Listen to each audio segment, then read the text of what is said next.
ہم سب اب ایک خاندان ہیں۔ میں نے جھٹک کر ہاتھ پیچھے کھینچ لیا۔ نہیں، میں اس خاندان کا حصہ نہیں بن سکتی۔ مجھے جانے دو، مجھے یہاں سے دور جانا ہے۔ میں دروازے کی طرف بڑھی، میرے قدم تیزی سے چل رہے تھے، لیکن دل کے اندر طوفان تھا۔ نوجوان فوراً میرے پیچھے آیا اور راستہ روک کر بولا، تمہیں ایسے نہیں جانے دوں گا، تمہارے اندر غصہ ہے، میں سمجھتا ہوں، لیکن ابا نے جتنی اذیت کاٹی ہے وہ تمہارے معاف کیے بغیر سکون نہیں پا سکیں گے۔ میں نے غصے سے کہا، سکون؟ انہوں نے سکون کا حق چھین لیا تھا ہم سے، میری ماں کا سکون، میرا سکون، اور اب چاہتے ہیں کہ میں انہیں معاف کر دوں؟ نوجوان نے گہری آواز میں کہا، تمہارا انکار سب کو مزید توڑ دے گا۔ میں نے اپنی آنکھوں سے دیکھا ہے، ابا فالج کے بستر پر ہے، ہر وقت صرف تمہارا نام لیتے ہیں، کہتے ہیں کہ بیٹی کو دیکھے بغیر مرے تو اللہ بھی معاف نہیں کرے گا۔ میرا دل کانپنے لگا، لیکن زبان پر سختی برقرار رہی۔ میرے لیے وہ باپ مر چکے ہیں۔ میں نے دروازے کی کنڈی پکڑنے کی کوشش کی، لیکن نوجوان نے میرا ہاتھ مضبوطی سے تھام لیا۔ اس کی آنکھوں میں شدت تھی۔ زنیرہ، تمہیں معاف کرنا ہوگا۔ یہ وقت انتقام کا نہیں، یہ وقت فیصلہ کرنے کا ہے۔ تمہارے ایک قدم سے ان کی آخری سانس سکون پا سکتی ہے۔ میری سانسیں بے ترتیب ہو گئیں۔ کمرے میں روشنی تھی، لیکن میرے دل میں اندھیرا۔ ایک طرف غصہ اور نفرت، دوسری طرف ایک نہ ختم ہونے والا رشتہ۔ میں ساکت کھڑی رہی اور وہ جملہ میرے کانوں میں گونجتا رہا، تمہیں معاف کرنا ہوگا۔ بھائی کے آخری جملے کی بازگشت ابھی تک میرے کانوں میں گونج رہی تھی۔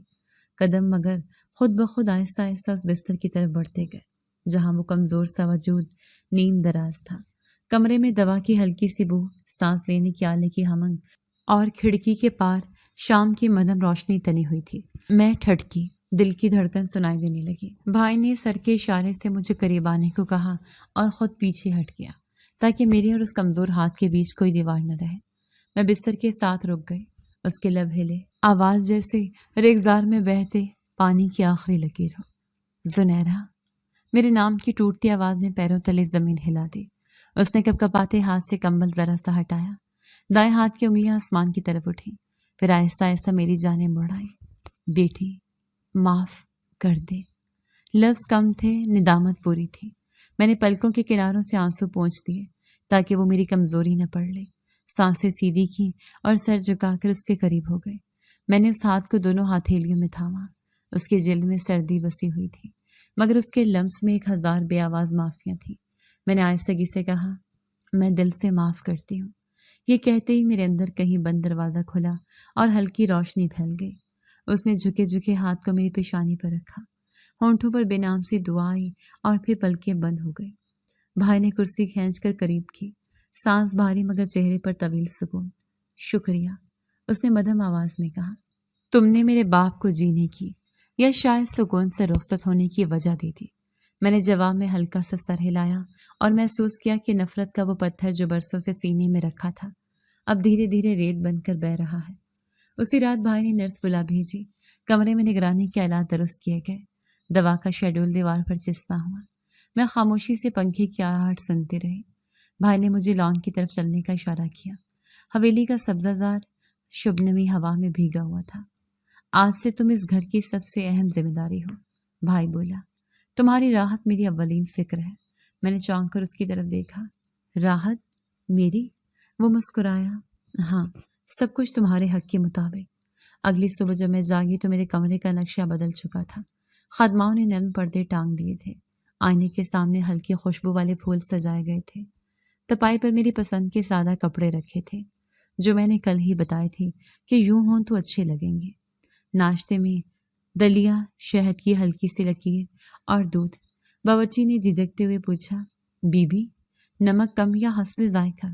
میں نے پہلی بار مسکرا کر کہا، جتنا تم مناسب سمجھو۔ بھائی کے انتظام میں ایک اور نرمی تھی۔ اس نے مجھے مصروف رکھنے کو کتابیں بھیج دی، پرانی کہانیوں کے مجموعے، نعتیہ دیوان اور چند سفر نامے۔ لائبریری کا چھوٹا در کھلا تو اندر عمر رسیدہ کتب کی خوشبو نے میرا استقبال کیا۔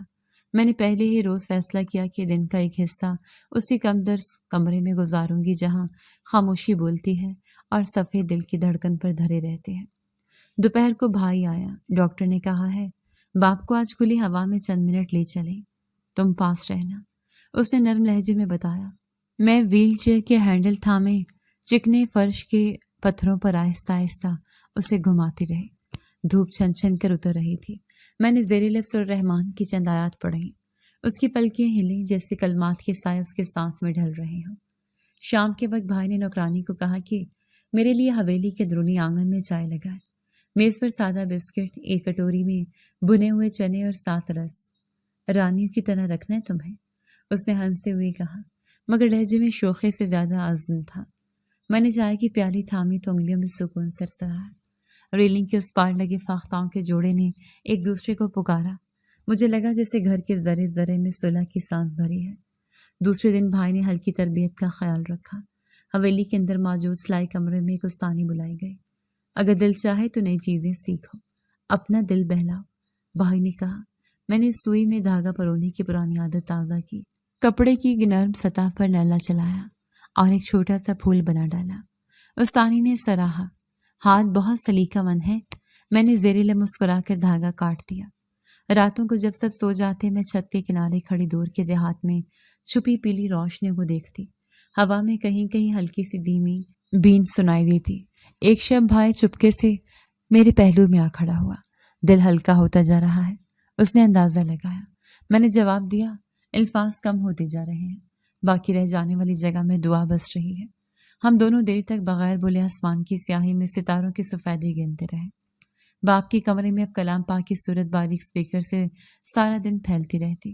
نرس وقت پر دوا دیتی، میں تکیہ سیدھا کرتی، کمبل ٹھیک کرتی، کبھی ماتھے پر ٹھنڈا کپڑا رکھ دیتی۔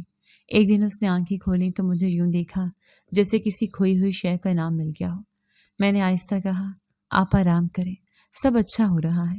ہونٹ ہلے، بیٹی، پھر خاموشی، مگر اس ایک لفظ میں اب کوئی بوجھ نہیں تھا۔ تیسرے ہفتے کی شام بھائی نے حویلی کے درونی حصے میں روشنیوں کا ہلکا انتظام کرایا۔ خدام نے دیواروں پر چراغ دان سجائے، دالان میں سفید چادریں بچھی۔ صرف گھر والوں کی دعا کی محفل، بھائی نے بتایا، کسی نمود کے لیے نہیں۔ میں خاموشی سے سب کے بیچ بیٹھی رہی۔ دعا کے بعد اس نے میرے ہاتھ پر ہاتھ رکھا۔ اب تمہاری پناہ اسی گھر کی چھاؤں ہے۔ میں نے نگاہیں جھکا دی اور دل ہی دل میں الحمدللہ پڑھا۔ رات کے آخری پہر میں کھڑکی سے ملحق پردہ ہولت ہو چاندنی فرش پر برف سی بچھی دکھائی دی۔ میں بستر کے کنارے آ بیٹھی۔ آج کے دن میں معافی بھی تھی، تبدیلی بھی۔ میں نے طاقچے میں رکھی تسبیح اٹھائی، دانے دانے پر رب کے نام لیے۔ باہر کہیں دور درخت کی شاخوں پر ہوا نے سسکار بھری۔ اندر میرے دل نے پہلی بار پرسکون دھڑکن سنائے۔ میں نے آہستہ سے سر اٹھایا۔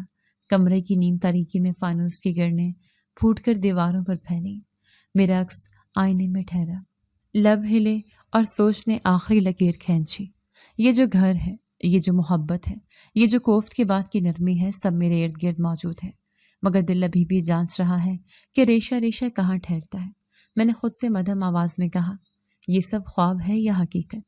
صبح کے نرم وقت میں بھائی میرے کمرے کے در پر رکا۔ 7 وکیل اور محرر تھے۔ نیلی فائلیں کھلی، مہر کی خوشبو کمرے میں پھیلی اور دستاویزات میز پر بچھ گئے۔ وکیل مؤدبانہ لہجے میں شرائط پڑھتا رہا، محرر اندراج مکمل کرتا گیا۔ میں نے ہر صفحے پر نام لکھا، انگوٹھی کی سیاہی ثبت ہوئی، رسیدیں ایک لفافے میں بند ہوئی۔ بھائی نے آہستہ کہا، یہ سب تمہاری ملکیت ہے، اب تم فیصلہ کرو گی کہ اس سے کیا بنانا ہے۔ میں نے مختصر جواب دیا، اختیار ملا ہے تو ذمہ داری بھی ساتھ آئے گی، اور یہی اصل نصیب ہے۔ وکیل رخصت ہوا تو بھائی مسکرایا، کہانی نئی سمت میں جا رہی ہے، تم تیار رہو۔ میں کھڑکی تک آئی، باغ میں صبح کی روشنی لپک کر سبزہ روشن کر رہی تھی۔ دل میں ہلکی سی قطار اتر آئی کہ اب فیصلے میرے ہاتھ میں ہیں۔ دوپہر ہم تحصیل گئے۔ اندراج کے دفتر میں قطاریں چلتی رہیں۔ محرر نے فائل نمبر لکھا، نقشہ نویس نے حد نشانی کی تصدیق کی، دستخط ہوئے، رسیدیں لگی، مہر لگی۔ باہر نکلی تو دھوپ تیز تھی مگر سوچ صاف۔ بھائی نے گاڑی میں بیٹھتے ہی کہا، اگلا مرحلہ زندگی کا ہے۔ میں چاہتا ہوں کہ تمہاری شادی ایسے شخص سے ہو جو تمہارے ساتھ قدم ملا سکے، تمہاری وقار کو ڈھال بنائے، تمہاری خاموشی کو سمجھے۔ میں نے رخ موڑا، تھوڑی دیر خاموش رہی، پھر اسپاٹ لہجے میں بولی، نیت تمہاری اچھی ہے مگر دل اس دہلیز پر ابھی نہیں پہنچتا، مجھے مہلت دو۔ بھائی نے گردن جھکا کر کہا، میں جلدی نہیں کروں گا، بس چاہتا ہوں کہ تم اپنے فیصلے پر پختہ رہو۔ شام کو چند قریبی عزیز آئے، ڈرائنگ روم میں نشست ہوئی، چائے کی بھاپ اٹھی، رسمی مسکراہٹیں بنی، محدود سوال جواب ہوا۔ ایک سنجیدہ مزاج نوجوان نے مختصر تعارف دیا۔ ملازمت، والدین، شہر، ذمہ داریاں، خوابوں کی ترتیب بیان کر کے خاموش ہو گیا۔ میں نے چند سیدھے سوال کیے۔ گفتگو مہذب رہی، نہ ضرورت سے زیادہ نرمی، نہ غیر ضروری لجاجت۔ جب مہمان رخصت ہوئے تو بھائی نے صرف ایک جملہ کہا، رائے تمہاری، وقت بھی تمہارا۔ میں نے سر ہلا کر بات وہیں چھوڑ دی۔ دل میں یکسوئی تھی کہ ابھی اس دروازے کو اندر سے کھونا مناسب نہیں۔ اگلی صبح میں نے فائلیں ترتیب دی، مصروفیات کی فہرست بنائی، کسانوں سے ملاقات کی، آباشی کے شیڈول میں کمی بیشی درست کی، مالی کے ساتھ پودوں کے نئے قطار کی بیر کی کلمیں لگوانے کا حکم دیا۔ دفتر کے کونے میں ایک چھوٹی رجسٹر میز رکھی جس پر امدادی اندراج ہوں، رسیدیں محفوظ رہیں، شفافیت برقرار رہے۔ شام کو بھائی آیا تو میں نے صاف لفظوں میں بتایا، ملکیت کو کام میں لگاؤں گی، لوگوں کے حصے کا رزق انہیں تک پہنچنا چاہیے، یہی میرا پہلا فیصلہ ہے۔ اس نے لبوں پر ہلکی مسکراہٹ رکھی اور کہا، یہی چاہتا تھا کہ تم اختیار کو مقصد بنا دو۔ شہر جانا پڑا۔ بینک مینیجر نے نئے کھاتے کی تفصیل سمجھائی، کارڈ اور چیک بک حوالے ہوئے۔ ایک چھوٹی نشست میں تعلیمی امداد کے لیے علیحدہ فنڈ کی منظوری دی گئی۔ میں نے سیدھا کہا، ہر سہ ماہی آڈٹ ہوگا، رسیدیں منسلک ہوں گی اور فہرست کھلی رکھی جائے گی۔ واپسی پر سڑک کنارے درخت دور تک کتار بناتے گئے۔ سورج ڈھلتا گیا۔ میں نے دل میں محسوس کیا کہ راستے تبھی سیدھے بنتے ہیں جب قدم ڈگمگائے بغیر پڑے۔ بھائی نے خاموشی توڑی، میں پھر وہی بات کروں گا، مگر فیصلے کی گھڑی تم طے کرنا، میں دباؤ نہیں بناؤں گا۔ میں نے نگاہ اس پر رکھی، جواب سادہ تھا، یہی رویہ میرے لیے ڈھال ہے۔ رات ڈھلی تو چھت پر ہوا میں نمی تھی، ستارے صاف تھے، نیچے دالان میں چراغ کم کر دیے گئے۔ بھائی پاس آ کر ٹھہرا، اس نے نرمی سے کہا، چند خاندان مزید بات چیت چاہتے ہیں، کیا پیغام دوں؟ میں نے دقت کے بغیر کہا، کہہ دو کہ میں شکر گزار ہوں مگر فی الحال انکار کرتی ہوں، میرے زخم ابھی سطح کے بہت قریب ہیں، انہیں دباؤ کے بغیر بھرنے دو۔ وہ دیوار سے ٹیک لگا کر بولا، تمہاری ترجیح میری ترجیح ہے، یہیں ختم، مزید جملہ نہیں۔ اس اختصار نے مجھے اور مضبوط کیا۔ میں نے دل میں شکر ادا کیا کہ مرد خاندان سمجھداری کے ساتھ پیچھے کھڑا ہے، آگے نہیں دھکیل رہا۔ اگلے دن میں اسکول پہنچی، ہیڈ مسٹریس کے دفتر میں نشست ہوئی، فیس کے واچرز میں ہر سجے بچوں کے نام بولے گئے، رسیدیں کٹیں، تاریخیں لگیں۔ واپسی پر گیٹ کے پاس ایک بیوہ عورت ملی، اس کے ہاتھ میں پرانا نسخہ تھا، دوائی کے پیسے نہ تھے۔ میں نے دفتر سے چھوٹا سا وظیفہ منظور کیا، رسید دی اور اگلے مہینے کی تاریخ لکھ دی۔ شام کو جب باغ میں چہل قدمی کی تو محسوس ہوا کہ سانس آسانی سے چل رہی ہے، جیسے اندر کا بوجھ کام میں بدل کر ہلکا ہو گیا ہو۔ رات گئے میں راہداری کے موڑ پر رکی، مجھے لگا جیسے میرے سامنے بیٹھے ناظرین خاموشی سے میرا چہرہ پڑھ رہے ہوں۔ میں نے روبرو ہو کر صاف اور ٹھہرے لہجے میں کہا، آج میرے پاس سب کچھ ہے مگر جو عزت چھن گئی تھی وہ کبھی واپس نہیں آ سکتی۔ لفظ ہوا میں تھم گئے۔ میں نے بلا تاثر وضاحت کی، اسی لیے میں شادی سے انکار کرتی ہوں، میں اپنے دل کی رفتار پر جینے کا حق رکھتی ہوں۔ کوئی بھی نیا رشتہ اس وقت تک ممکن نہیں جب تک میری روح اپنے نشانوں کے ساتھ صلح نہ کر لے۔ بھائی تمنا رکھتا ہے اور میں اس کی نیت کی قدردان ہوں، مگر میرا فیصلہ یہی ہے کہ ابھی نہیں، یہی میرا حق ہے، یہی میری حفاظت۔ خاموشی میں فاختہ بولی۔ میں نے آنکھیں بند کی، پھر کھول دی۔ دالان کے چراغ ایک ایک کر کے بجھا دیے گئے۔ آخری قدم پر میں نے رخ آسمان کی طرف کیا، ستاروں کی ٹھنڈی آنکھیں ٹمٹمائیں، ہوا نے بال ہلکے سے چھوئے اور میں نے ہونٹوں پر ہلکی جنبش کے ساتھ کہا، میرا سہارا صرف اللہ ہے۔ اس کہانی کا سبق یہ ہے کہ عورت کی عزت سب سے قیمتی ہے، دولت اور آسائشیں اس کی کمی پوری نہیں کر سکتی، اور انسان کا اصل سہارا صرف اللہ ہے جو ہر ظلم اور اندھیرے کے بعد انصاف اور روشنی دیتا ہے۔ جی تو دوستو، کیسی لگی آپ کو ہماری آج کی کہانی؟ اپنی رائے کا اظہار ہمارے کمنٹس باکس میں ضرور کیجیے گا، اور اگر آپ کو ہماری ویڈیو پسند آئی ہے تو کر لیجیے ہمارے چینل کو سبسکرائب، ویڈیو کو لائک اور بیل آئیکن لازمی پریس کر لیجیے تاکہ ہر نئی آنے والی ویڈیو کا نوٹیفیکیشن آپ کو بر وقت موصول ہو سکے۔ ملتے ہیں ایسی ہی ایک سبق آموز کہانی کے ساتھ، تب تک کے لیے اللہ نگہبان۔